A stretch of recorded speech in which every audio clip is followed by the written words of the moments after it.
তো বন্ধুরা আজ আমরা করেছিলাম মিষ্টি কুমড়োর শাক। তো প্রথমে ভালোভাবে কাটা বাছা করে ধুয়ে নিয়েছি।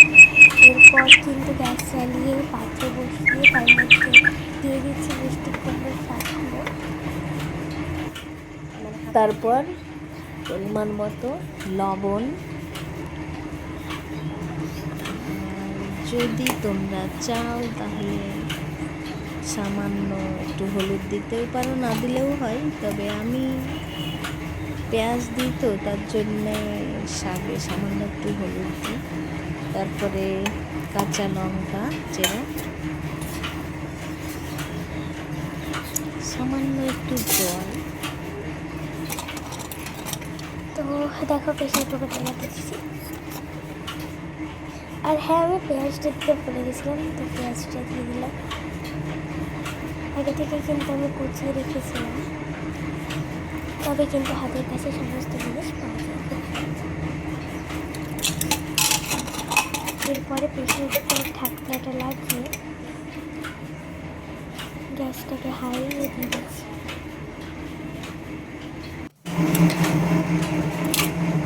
তারপর 2 থেকে 3টে সিটি দিয়ে নেব। নামিয়ে নিয়ে দেখো এই যে শাকটা একদম কমে গিয়েছে।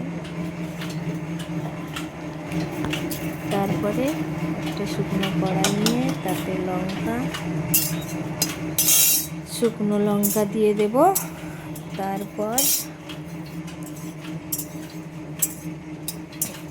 শুকনো লঙ্কাটা একটু নাড়াচাড়া করে নিয়ে ভেজে নিয়ে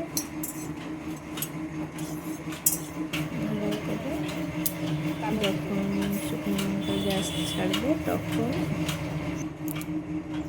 কালো জিরে এবং গোটা জিরে আবার একটু ভেজে নিয়ে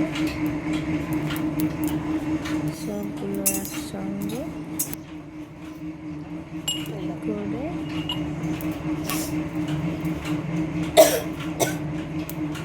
তেল দিয়ে দেবো।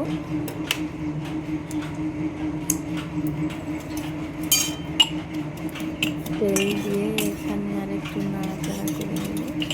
তেল যখন গরম হবে তখন আমি দিয়ে দেব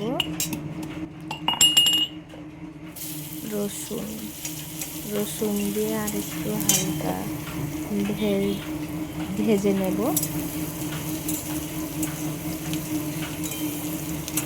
রসুনটা যখন একটু ভাজা হয়ে আসবে তখন তাতে দিয়ে দেব